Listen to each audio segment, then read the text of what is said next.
Welcome everybody to the Click Podcast, your show for DAO insights and deep dives. The DAO space is very hard to track on your own. There's so much going on in this space.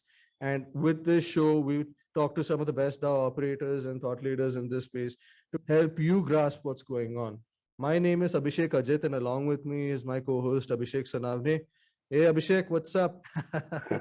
Having kind of mixed feelings about it. Now I'll be returning back to Bangalore soon. So yeah, really looking forward to that. But yeah, stoked for this conversation. We have been following this particular guest on Twitter for some time now, and have been meaning to get them on the show. And yeah, finally we are here. So let's get this rolling.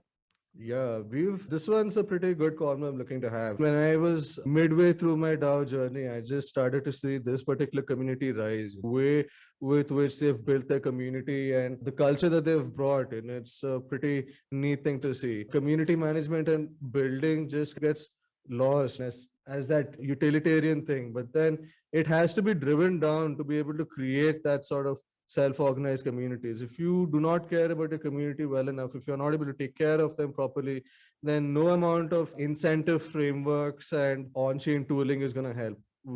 It's all about the people in the end of the day, and we have to get focused on that. And this particular community just turned almost a year old a couple of weeks back, and the way they've mobilized the community around their platforms pretty wild. We have with us Madam Cult Leader Ian from Wonderverse, who has come out with some phenomenal insights around inclusive communities. And now she's managed to create a space around her insights. She's a great follow on Twitter and has done some pretty cool interviews as well, and which is why we were pretty stoked to have her on board and probably talk about the whole Wonderverse story. And more importantly, her own experience following all across it. How are you doing? And it's nice to have you on the show. But yeah, no, it's great to be here. My name is Ann. Like I said, my pronouns are they, them, and I'm the head of community over at Wonderverse, or Wonder, whichever you prefer. And Wonder is building the coordination layer for Web3 projects, DAOs, and organizations. And what coordination layer means is we're just building the infrastructure so people who are interested in Web3 tools and technology can start to use it to build their own universe and to dream whatever project they want to create. So that's why I joined Wonder. I was an early employee just after they had done their seed round. And it's a funny story how I joined Wonder, because I was actually interviewing with Cosmos to be one of their community leads. And Cosmos, I love them. They're an incredible blockchain. And I was very excited to work with them. But then at the last moment, Wonder slid an interview in there, and usually I'm very good at doing my due diligence, and I'm a good interviewer. So I didn't research Wonder at all. And then I was like, okay, let me just quickly, before I jump on the call, research what this is about. And I don't know what it was, but it felt like the universe was speaking to me. When I went on their landing page, I was like, this is going to be huge. Nobody knows this is going to be huge, but I know in this crypto winter, in this low interest cycle, this is what we need, right? This is what we need to get the next 1 million, 100 million, 1 billion people into Web3. It's not going to be another layer 1. It's not going to be another layer 2. It's going to be this. So I had that moment when I was talking to Andros and Adam, who were two of the co-founders, along with Terry. And I was like, oh my God, I'm sorry, I did not prepare enough for this, but I'm really excited about this project. And I really would love to be one of the early members and building this community and figuring out how we can make this project successful, make this company successful, make this product successful. And I've been at the company for a year now, almost, and I am so happy with that choice to try to build this project with them. Yeah, you take a look at career trajectories, including mine. The best opportunities come where you think it's serendipity. You don't really do a lot of research, but the way it just came together, it's not like you planned for it all to happen. And in that sense, it's pretty cool to meet with Wonderverse that way. And just stepping back for a minute, I was there to view how Wonder was going. They had launched their token at the time. The Discord was just beginning, and they had that landing page ready with the Wonder token being promoted along with some concept of not the tool concept. But what I wanted to understand was, what was your views of DAOs at the time, and how do you think they were going to be massive? And what did you find in Wonder at that time that made you think, oh, fuck, this is going to click?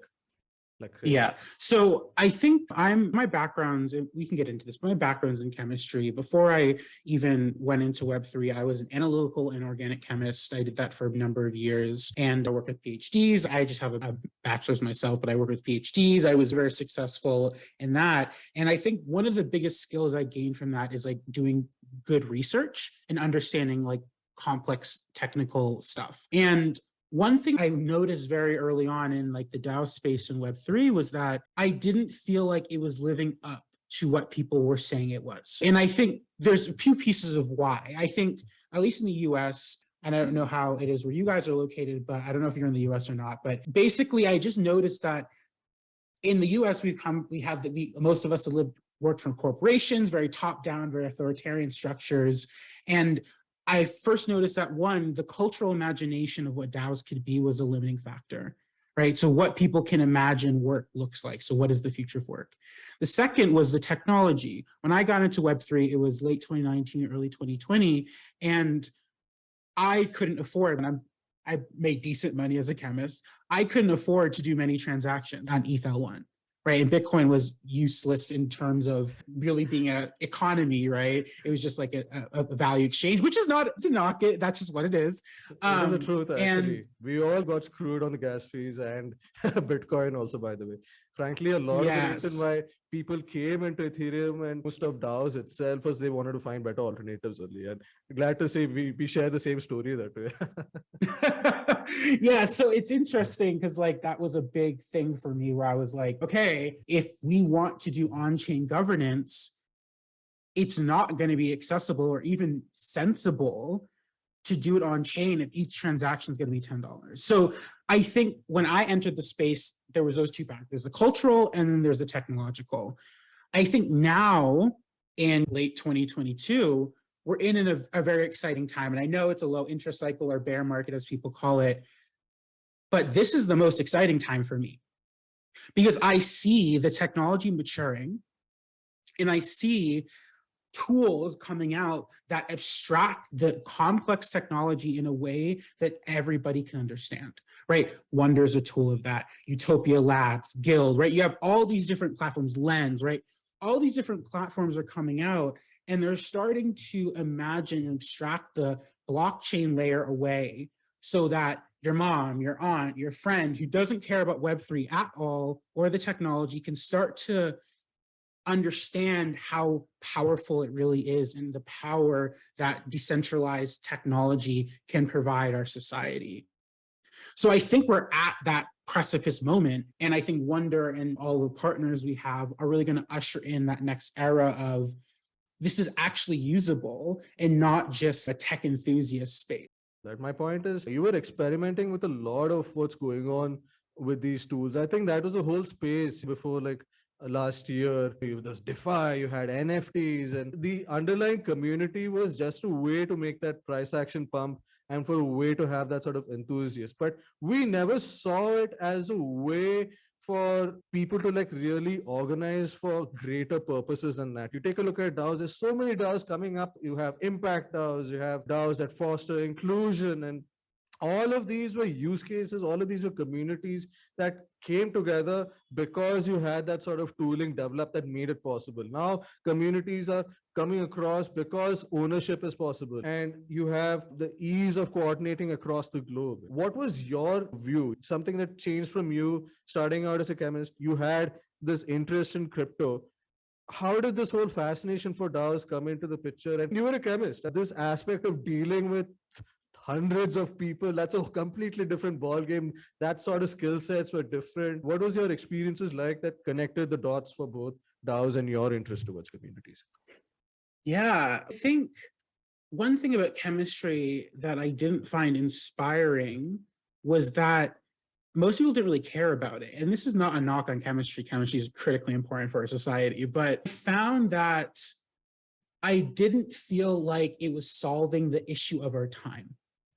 When I got into chemistry, my professors were probably like 50, 60, 40s. And when they were coming into chemistry, it was more important, I think. there was more things that chemistry could solve for us as a society. And there still are things. I worked in cement and concrete technologies and decreasing carbon emissions from cement pouring, from concrete pouring. So using not cement, concrete pouring is a big deal, renewable resources, sand depletion, whatever. But I felt that the issue was not actually the chemistry. There are brilliant chemists. The issue was societal coordination. The issue was an uneducated populace. The issue is people not getting involved. And I saw, I'm 27, I grew up on the internet. My dad is an electrical engineer, and I had internet very young. And I think what the internet has shown me is it's a powerful tool that we don't know how to use yet, right? So I say the internet, so I say Web 2 and Web 3 are fraternal twins, and the internet is their mother. Right? We see Web 2 and Web 3 are these opposing forces, but Web 2 and Web 3 kind of came about around the same time, which is the late 2000s. So for me, I see these things as a co-evolution, both parts equally as required, to use the internet in a way that can actually create meaningful change in our societies. And for us to have a voice and for us to see that other people care. If you go online and everyone's just like bickering and it's like Twitter, people are not really having productive conversations.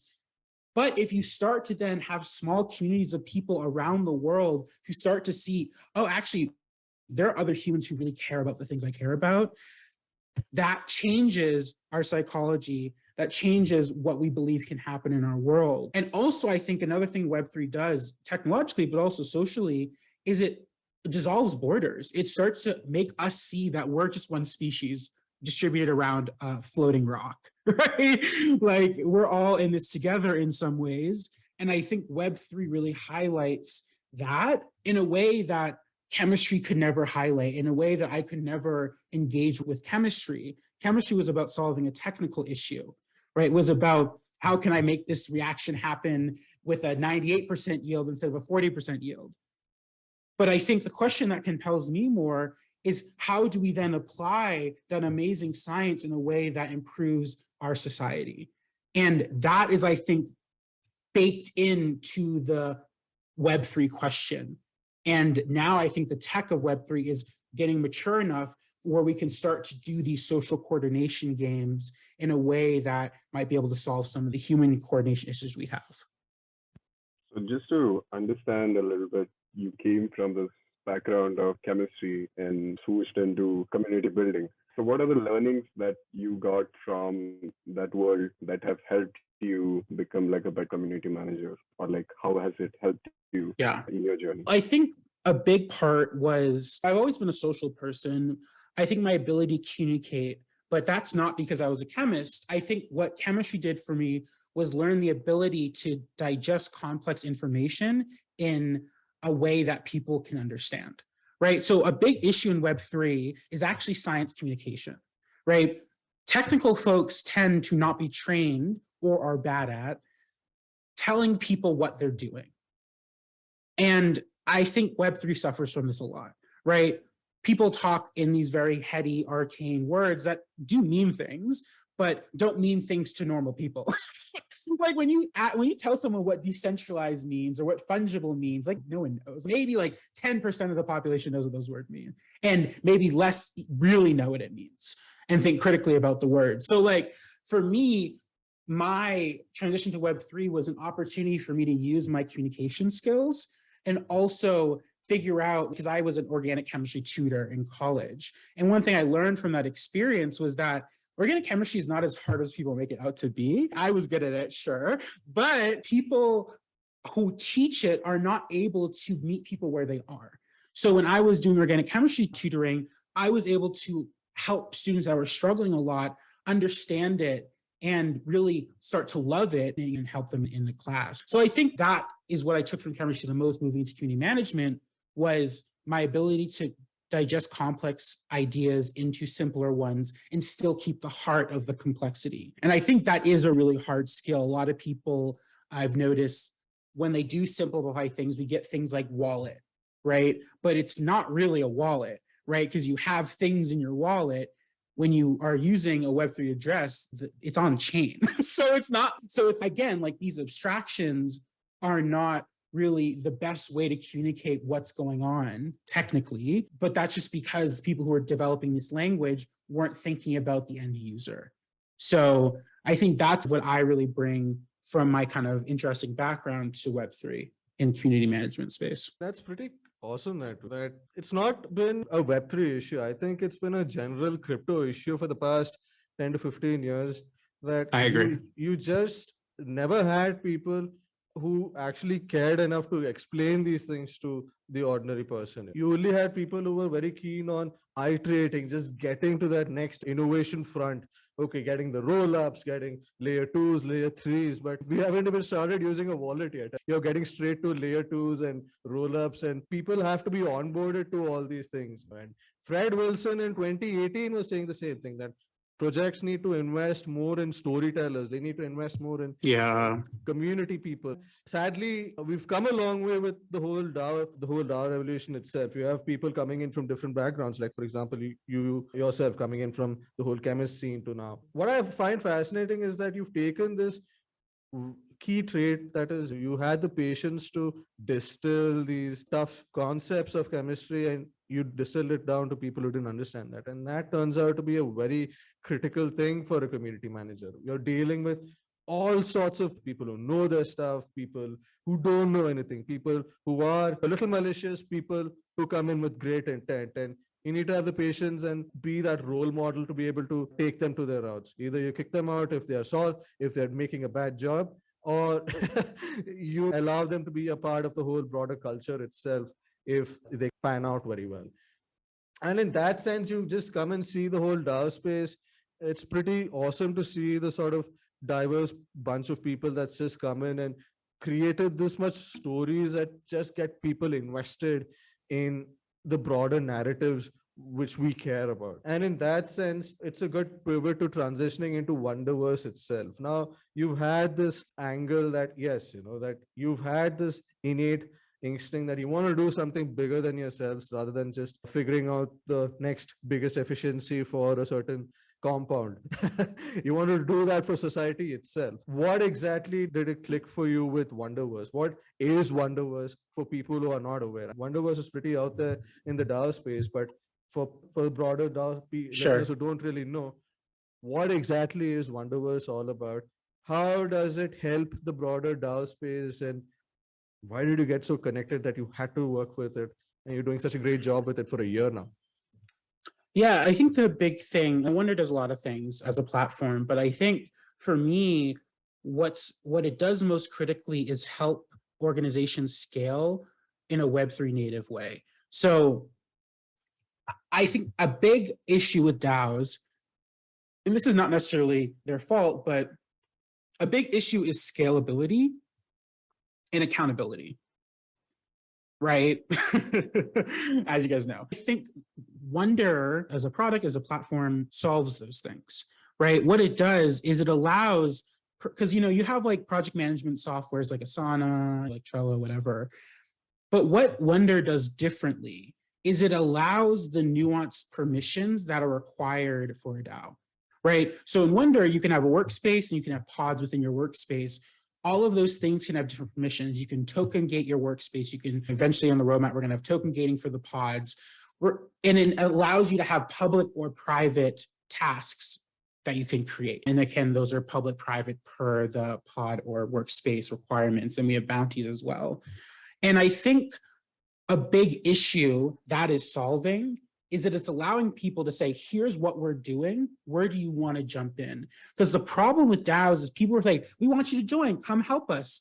And then they put all the onus on the new people coming in, which makes no sense in my opinion. If you're trying to grow and scale your organization, if you say to people, hey, come and join, and then they come and join, and then what do you want me to do? You tell us what you want to do. No, sorry, that's not how good organizations work. I get why people do that because they're overwhelmed. They have a lot of stuff on their plate.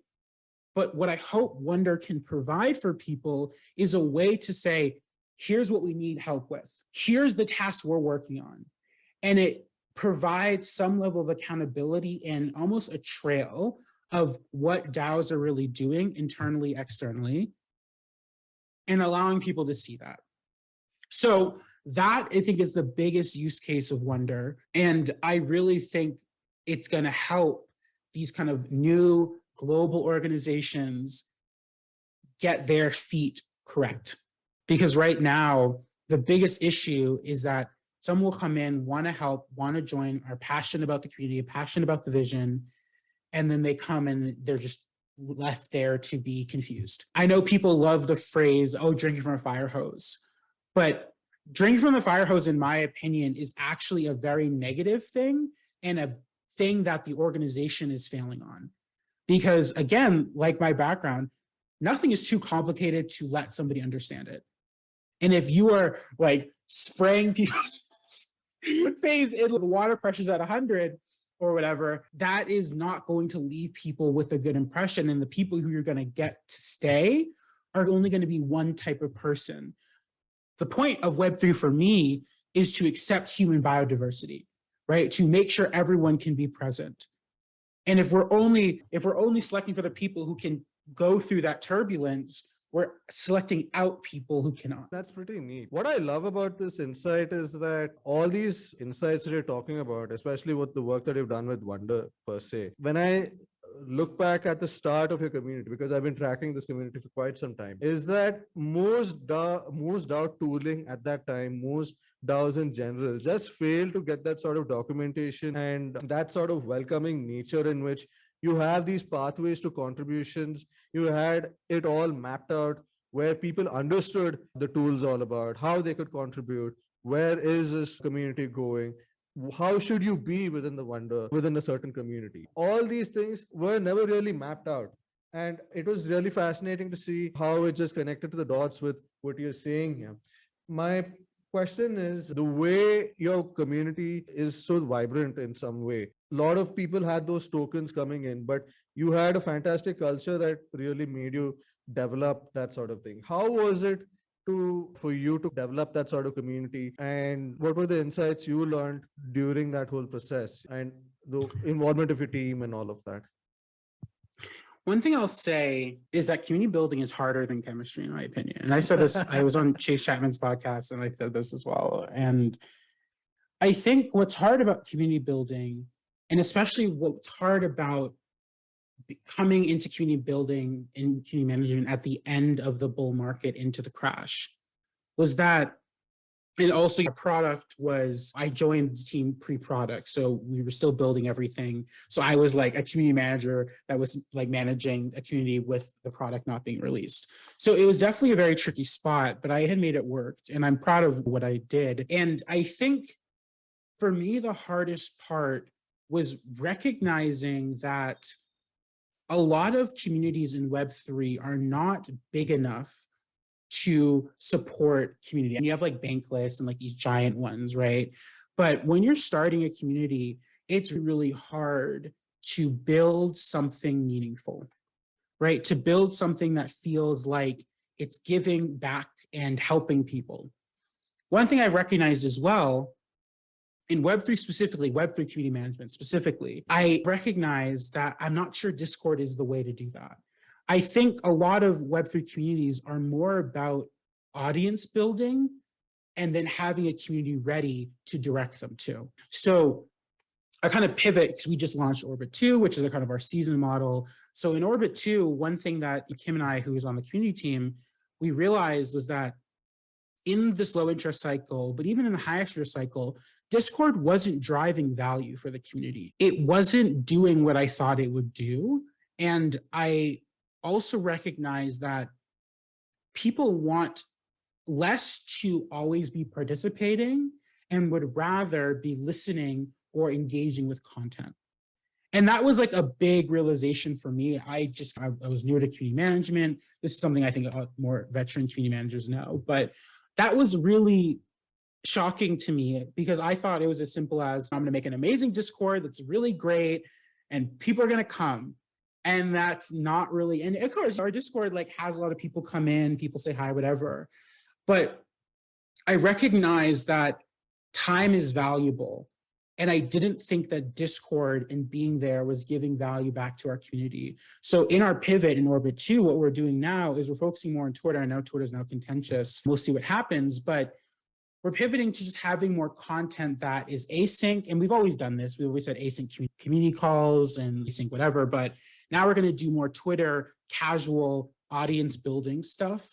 And also we're going to be doing a podcast, which we have a podcast, but Kim and I are going to be doing, I'm not sure if you see this book, but we're going to be doing a book club where Kim and I are going to be reading a book, and they're not Web3 books, which is intentional. We're reading books about organizational competence, organizational management, co-ops, like things that are not in Web3, but we can learn a lot from. I think another tendency of Web3 is to forget that history exists and that other things have been tried.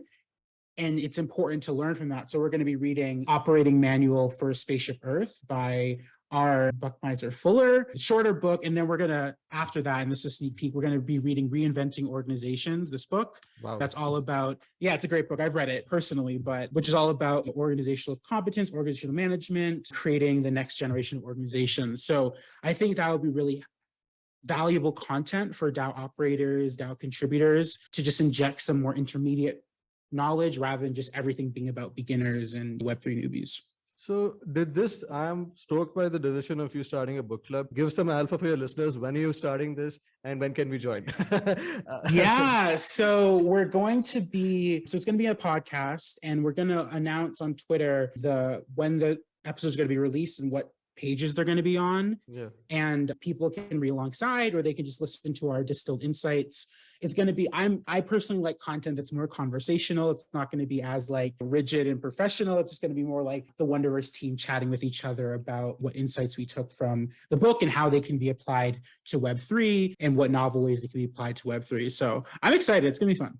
Absolutely, man. I think for the broader DAO operator space itself, we're just hungry to just get that next mirror content about how to optimize for our own communities and things like that. And I mean, with the sort of, when you have a vibing team just come in and have those insights put out there, I think it'll just make for some phenomenal, engaging content. And yeah, absolutely. But just stepping back for a second here, you had this concept of getting in the book club because you felt that it could add value for DAO operators in self-learning. Now, very good insight of adding in content to engage with your community rather than have a Discord. If you think of your Discord as an organizational environment, it doesn't make sense to double down on that to be able to engage. There's no point having the fanciest office space in the world if you don't have that sort of passion or if your team's not working out. So true. Absolutely. So my question is, when you made a very intriguing point, that you started off as a community manager when you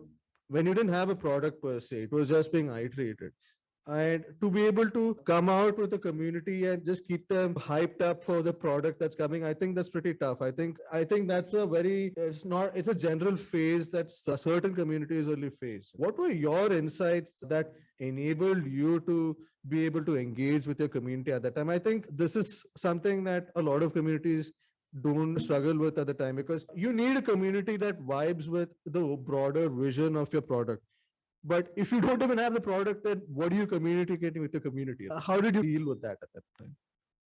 Yeah, so the way I conceptualize it is I had this idea of preseason, right? And I know this is a sports thing. I'm not a big sports person, but I had this idea of preseason, and I was like, oh my God, this is genius. But I realized that having this almost preseason, that idea was a really compelling one because it was a build-up to something happening, right? So the way I framed it was, here's the preseason, here are the events, here are the insights the core team can share. So it was just like boosting a signal and also creating content around what Wonder was, what we're building, the issues in Web3. I think it's really about providing a unique perspective.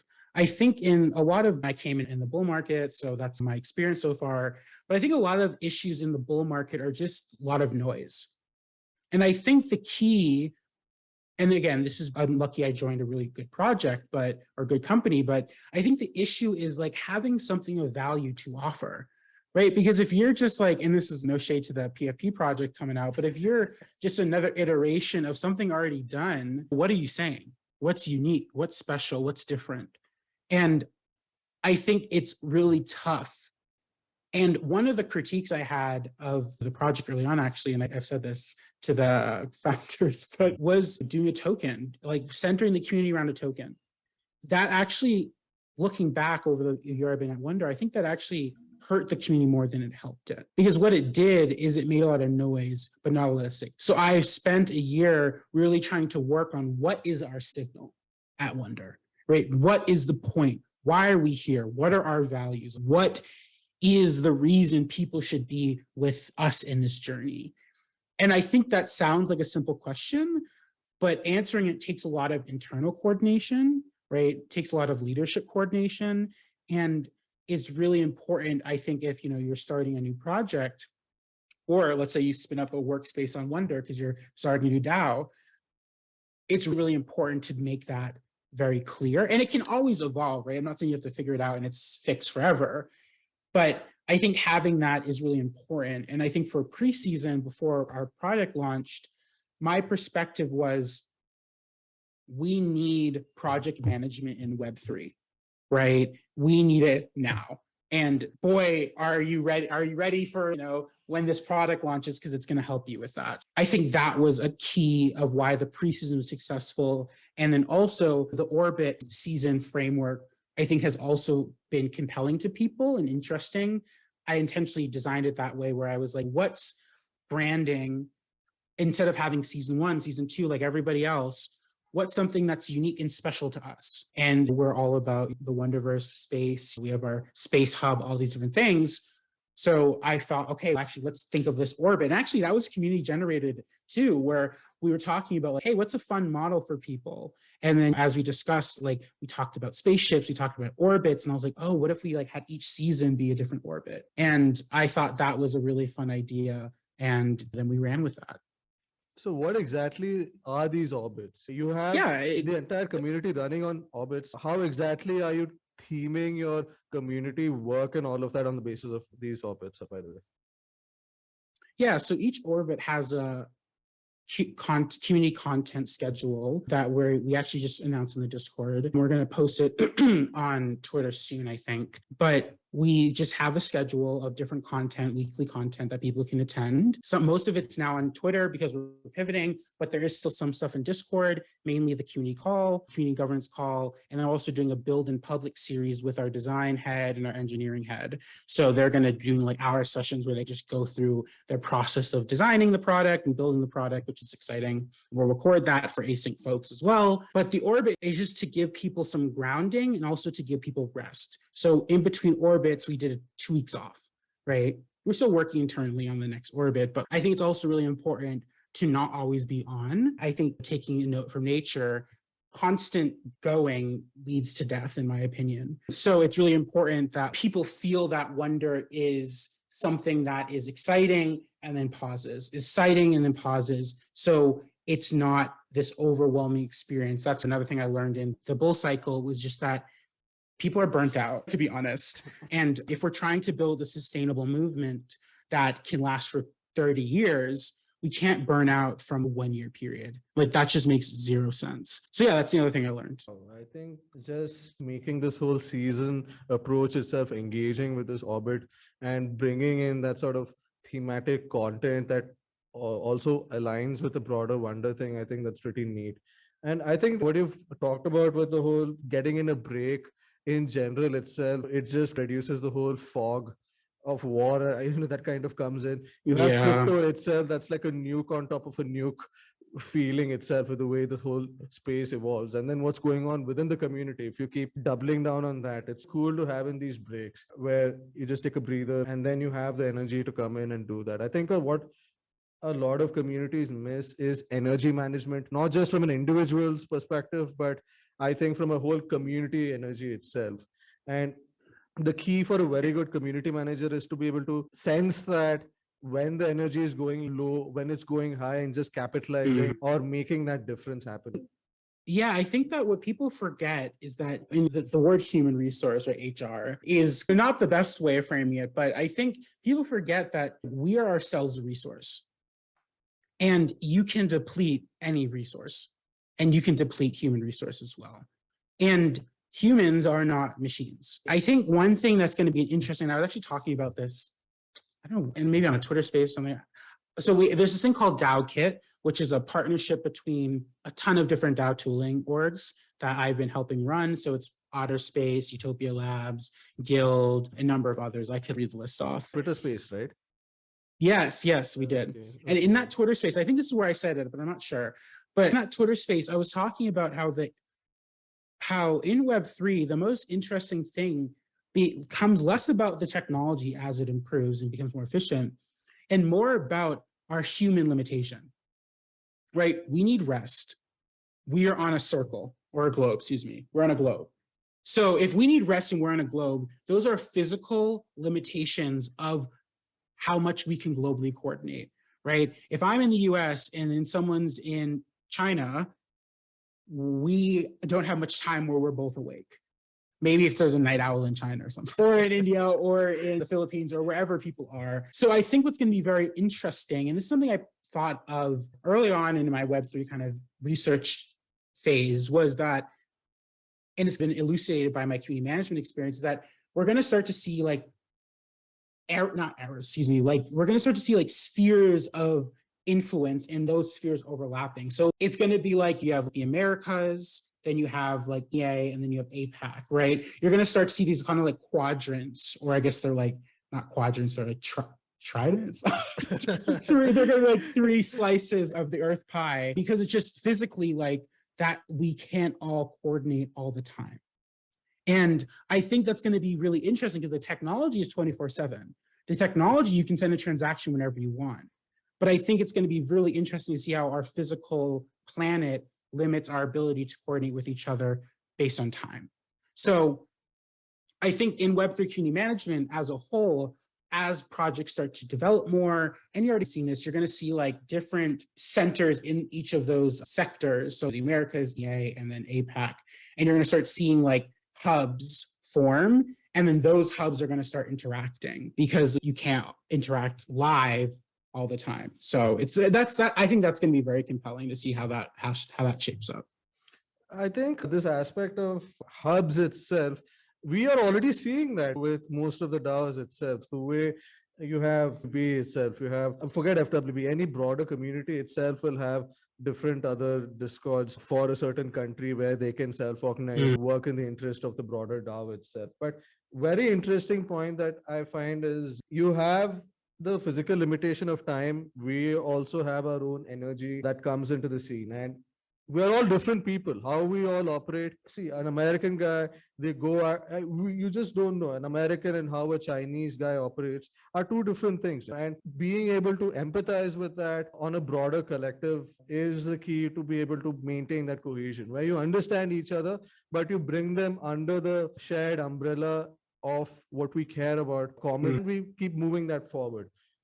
And you've mentioned before that your community has evolved over a period of time. What your community was before it didn't even have a product to now, the demographics change, what your community cares about changes. And accordingly, it's up to you especially, because you're the community manager, you're the frontline guy for this. The thing is, what I wanted to talk about here was that it's very necessary to sense the community. You have to understand your community throughout. You cannot lose out on what the community is doing. How do you keep gauging this evolving community over periods of time to be able to assess whether their interests are changing? Because as you mentioned before also, the key to making a community tick is delivering content. But then that content, how do you know what sort of content clicks with these people? It's only when you understand them, only what sort of interests matter, and for the broader community itself. And at its heart, it's about sensing what your community is all about. How do you do that effectively? So there's 2, I think, competing factors. There's what the company wants and there's what the people want. And I think that's where DAOs can start to coordinate a solution for those 2 parties. But it's really important to think about, okay, what's the point of Wonder? The point, and as we've developed internally, the point is building the coordination layer, right? Okay, who's coordinating? Internally, we've recently discussed not beginners who are going to be coordinating. It's going to be intermediate people. And I don't see anybody really targeting the intermediate people in Web3. So for me, it's about surveying the kind of landscape and saying, who's not being served? who's being overserved. I think there's way too much beginner content out there. I think there's way too much, what's a DAO? And that's important content, to be honest, but it doesn't serve people who said, okay, I know what a DAO is, now what? And I think Wonder as a product, as a company, is the now what. Other tools like Guild, like there's starting to be a collection of people, Joke DAO is another great example. There's starting to be a collection of projects that are the now what's, right? Because most people are not going to get into Web3 for DeFi. I got into Web3 through DeFi, but I'm a nerd.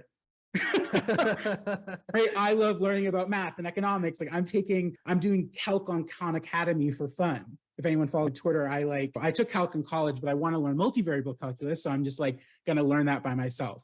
Wow, that's I'm going to learn on-chain data management. So anyway, I'm just like, I'm a nerd. And and me, it's fun to learn about DeFi. For most people, they don't care like that, right? Most people don't even know what APY means. And they like have seen that on banks everywhere for always. So I think that the situation is where is the opportunity? What is your product? What is your company? And maybe you're serving an overserved population.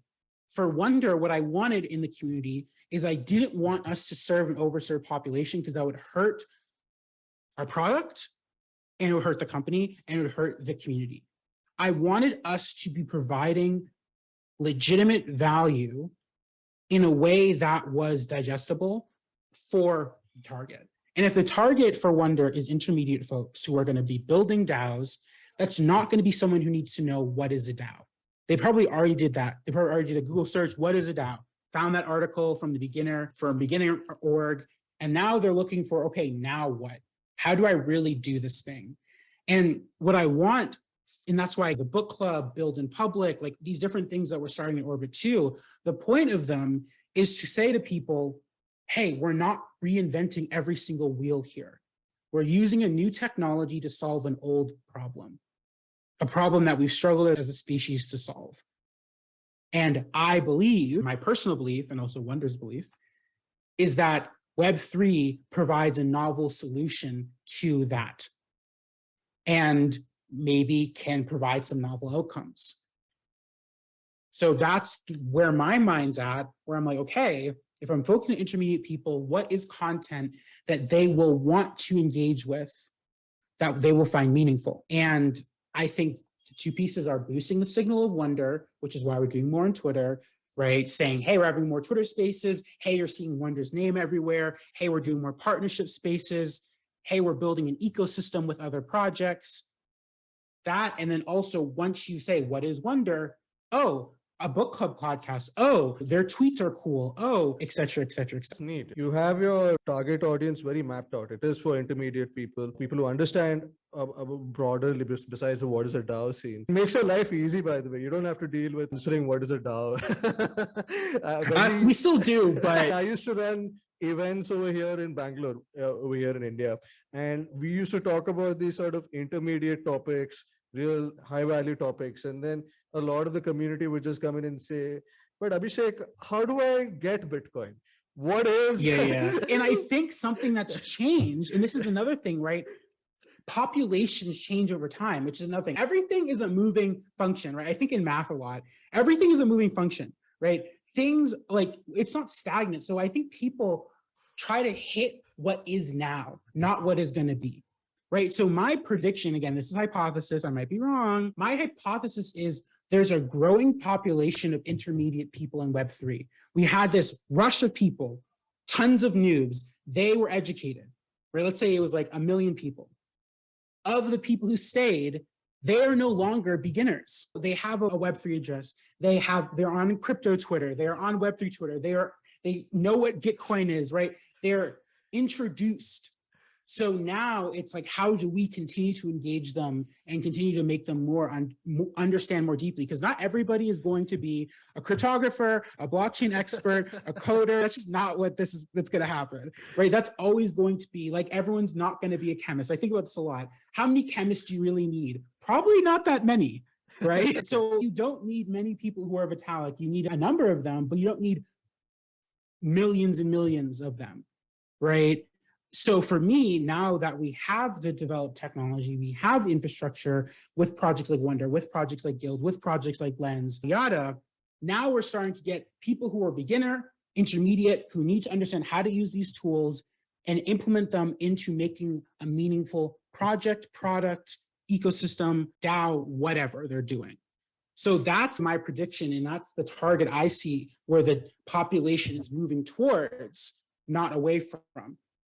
And again, this is not like a fixed function. It's always going to ebb and flow as we have kind of interest events, which I don't call them bull market. I think that's a nonsensical word. I call them interest cycles, right? Interest cycles that lead to pumping because more people are buying. But anyway, so the interest cycles, those are when noobs come in. There are people who don't know what's going on. They just hear about the money. They start exploring. And then there's never the, okay, what now? And I want Wonder to be the what now. And if we can capture that market of what now, then we can be, I don't like the word gatekeeper, but I'm gonna use it for just brevity's sake. We'll be the gatekeeper of where should you go next? What tools can you use on Wonder? What tools integrate with Wonder? And we can start to be that gateway for the whole rest of the 20 years of the Web3 adventure instead of 1 year of the Web3 adventure. That's pretty neat. You mentioned you want to see it as interest cycles itself, and there's an underserved market for content that caters to this sort of intermediate people itself. I partly empathize with your frustration as well. I've gone and I'm struggling with a lack of content that reaches our level. It's not coming out of some sort of neglect towards beginners, but then we all want to grow, right? We all want to grow and we all want to do our best within the DAO space also. There should be content that matches all, and what you're trying to do with Wonder being that gateway for these, the level 5, so the level tends to be to like level up to the next level 100 for the DAO space. I think that's pretty neat. One thing here is, okay, now this whole question of making it inclusive, right? Now you have the intermediate people, you want to make that sort of content that engages with them. But come on, your community Wonder is so pretty awesome to right there. The way in which you market yourselves, the whole vibe of your team, beginners may like that. They want to engage with that. And what do you as a community manager do there? Because on one hand, you do care, you do have this sector that you're very keen on. You want to develop content for them. You engage with them. Sure. That segment itself, dealing with that is a complete life cycle of its own. But you have so many beginners coming in, and that's like a tough call to take, because on one hand, if you get them into the pathway to contribution, you alienate the people who are intermediates. You talk to them about what is a DAO, then the intermediates will be like, oh, this is getting boring, gotta pack. But we've been taught all this while that DAO should be inclusive. We must try to get everybody. My personal take is we got to be exclusive. Even though we're like decentralized, we as a community, we care about certain things, but we got to be exclusive for the people that we care about. And that spanning across the globe for that sort of value, for that sort of information in your head. If you're there across the globe, we want you all in, but we are not meant for everybody. That's my take on it. What is your take? Yeah, and I think that this is the issue we see with social media, right? It's like we don't scale well. We just don't, as humans, we don't scale well. There's 3 of us on this call. We're individual people. We have our own interests. We have our own sleep schedules. We have our own cultures. Like, we don't scale well. And human history, the exploration and the engagement with other humans around the world was so slow, right? You have the Silk Road and the connection of Eurasia. So we don't scale well. Internet is helping us scale more than we've ever been able to scale, connect more than we've ever been able to connect. But we don't do it well, right? I think that's a human thing, not a tech thing. So my perspective on that is, if you serve everybody, you serve nobody. We need one coffee shop or one bakery is to miss the point of why we're doing anything. Right? We're doing things because we're interested in them. We're doing things because we have our own unique perspective on them. In a world of millions, billions of people, there's enough space for all of us to make communities that make sense for us, right? I really believe in co-opetition, right? I believe in the diversity where there can be the same thing many times, and they all can be successful because they all serve different people. They all serve a different vibe. I think monopoly is the death of us. if we only have one thing that does everything. So I think that inclusivity is more about not turning away people you wouldn't think would be interested. It's not about saying everyone needs to be here. So that's actually a big thing. I've done a lot of DI work in chemistry in my chemist roles and stuff. And I think the big thing I learned from Web3 and thinking of this like grand Web3 culture is that it's more important to not have bias than it is to need to make a space for everybody, right? So if I, let's say a developer and then a woman comes and, oh, you're not obviously not a developer, that's that moment, right? Right. So it's about mission, it's about purpose, it's about perspective, and it's not about making everything. Going to the Wonder example, if there are people who come in to our community and say, hey, what is any of this stuff? Maybe I point them to layer 3. Maybe I point them to another one of our partners in our ecosystem that is going to be able to educate them and hold their hand. And now they'll know that when they're at the Wonder level, they can always come and we'll be welcoming. And if they have questions, they can ask us, we're experts, right? So I think it's more about having resources and pointing people in the right direction. Let's say someone's looking for a really diverse Web3 community of women. Oh, like there's so many of those communities. There's crypto, oh my God, I'm probably for Blake game, but there's a lot of those communities and I know them generally, or I can look them up and point them in that direction. And I think that's just the most important thing. Let's say there's someone who wants to learn about DeFi and we're not really doing DeFi at Wonder. That's not the point of our project. Oh, SheFi, go check them out. So there's ways to, or Blue DAO, that's the one I was trying to think of. Blue DAO is a great woman and non-binary led organization for increasing diversity within Web3. So there's plenty of places that are already doing great work and doing the things right. So I think it's more about helping. And if someone's not your target, saying, oh, hey, I actually know of a great place you can go, come back here in 3 months. And when you're ready to think of a DAO and you're ready to build your project, Wonder will be here to support you. So I think it's all about creating positive impressions, positive touch points, and turning people not away, but towards something that will serve them better. I think that's a phenomenal way that you mentioned this aspect of cooperation. And if you have people that don't get what you're up to, you just point them towards a community that can. You take a look at the way the traditional world operates, it's completely, we want everything. We want the whole world. We want to satisfy everything. And any other competitor itself, what are the competitor? Do they exist? No. That's the mentality. But here you have this openness with other communities itself. And you mentioned that you want to be able to have this sort of competition. And my guess is, do we start to see, when you talk about utopia, guild, this collective of people, you serve the same intermediate folks, people who are not beginners, and they want to be able to make a name, and with whatever they're doing in the DAO space, they want to be able to run their tool DAOs pretty well.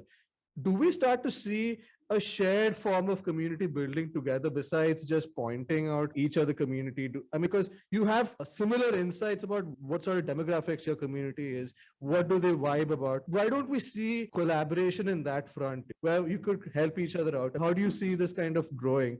And do we start to see this broader ecosystem approach help community building for an individual community? Yeah, I think this is about our old models of governance, right? Corporate structuring. And this is my critique of profit. Profit's a very simple metric. Profit is number go up. Profit doesn't do much more than that, right? So when people say profit is like the gold standard, in my opinion, it's like, I use this example of I'm not sure if you guys know the metaphor or the allegory of the AI who's trained to make paper clips and becomes sentient and then destroys everything and starts colonizing space to make more paper clips faster. That's what profit is. It's just a simple metric of how to do something or how to direct a ship to drive value for shareholders, drive value for whoever. So for me, I think the issue, and I'm hoping Web3 can solve part of this, is that if our only goal is always profit, we will always step over each other and try to destroy each other. Because the goal of profit is to make more. And if somebody else is making profit, you want them. I think it's a very simple function, to be honest. And I don't see why people make it so complicated. It's very simple, very straightforward, very simple. And in my opinion, in Web3, hopefully with shared ownership, with people sharing this infrastructure together, there will be more of a vibe of competition, right? I think competition is fine, but it can't be the death of us, right? Part of DAO Kit, part of that exploration with these other companies is saying, can we even do this? Does this even make sense? What happens when we start making revenue and we're starting to compete more with each other? I don't know the answer, but I think it's a worthwhile exploration to do and to see, and then to take that case study back to everybody and say, hey, this is what we learned. How can we find a better system? How can we improve upon it? But yeah, that's my perspective. Why we don't see it in our world is because profit makes it so we don't share. And it becomes almost like you learn in kindergarten or when you're a kid, sharing is caring, but we don't live that life. We don't live in a world where sharing is caring. We live in a world where taking everything for yourself makes you the most important person. Yeah, when you do grow up from kindergarten, it becomes less about sharing candies. It's, oh, he got a better rank than I did.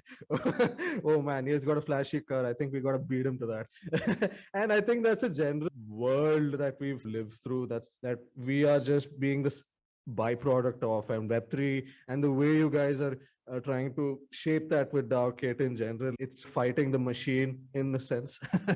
And that's pretty neat. So punk of us, rock on. That's pretty cool. And in a regenerative sense, not the degen. Totally. Absolutely. In that sense, it's pretty cool you guys are up to. I know that we are short on time, so I want to know more about what's in store for the broader Wonderverse community and for the beginners. I think that's a trigger word not today, but okay. What's in store for how can beginners contribute to the broader Wonderverse journey itself? Yeah, totally. So we have a Discord where I live and people can jump in there. We also have our Twitter where we post about different stuff. We post about bounties that are on our platform. And I have a personal Twitter that people can follow as well, where I talk about some of the stuff we talked about today. But what's next for Wonder is just continuing to build a world-class product for people to use, to connect, to grow, and to build amazing projects together. We have an amazing team working on that, amazing engineers, amazing designers, amazing product people, and an amazing community team, of course, to try to make that happen. So yeah, those are the places you can find us. And of course, we have wonderverse.xyz. And if you want to learn more about the product, that's where you can learn there. It's currently free, so you can sign up. You need your Web3 address. You can sign in with MetaMask, Wallet Connect, wherever you want, and then start exploring and see if it might be a useful tool for you. Amazing. And what about you personally? You are this hub of insights, man. I think your entire Thank you. I think you cover so much subjects itself, and you vibe so well with the community itself. It's fun following you about your insights. Where can people do that? And you're reading so much also, by the way, with the podcast. What's the latest book you're into for people, on a closing note? Yeah, so I mentioned the operating manual for Spaceship Earth as a book that we're going to be reading for the book club. But personally, I actually read this trilogy. It's called This Alien Earth, and it's a trilogy. And just funny thing about me, I don't read nonfiction really. I read mostly like science fiction, fantasy, because I find that is what makes me think the most. I think it provides the most imagination, critical analysis, like creating a new world we want to see. So that was a really phenomenal book. Learned a lot of lessons from that. And the ending of the book, I'm not going to ruin it, but just the general theme was, how do we build a better world for each other? How do we become more compassionate for each other? And I think the Web3 I see is also answering that question. So yeah, and you can find me, I'm Madam Cult Leader that's just my bio, but my handle is @cult_leader_n, which is EN. So yeah, that's where you can find my Twitter. And yeah, I don't know, it was great. It was great talking with you guys. Nice to meet you officially on live, not async. So definitely share your handles with me so I can follow you guys. I'm excited to collaborate in the future. Yeah, absolutely. It was a wonderful pleasure, chatting with you guys. I enjoyed it. I would love to have you on again for future episodes also. Of course. Probably if there are any books that, the Wonderverse team is not down to covering in your latest podcast, do hop by. We'll chat about it. Okay, cool. And with that, we move on. It's been a phenomenal episode. Stay tuned and we'll see you again.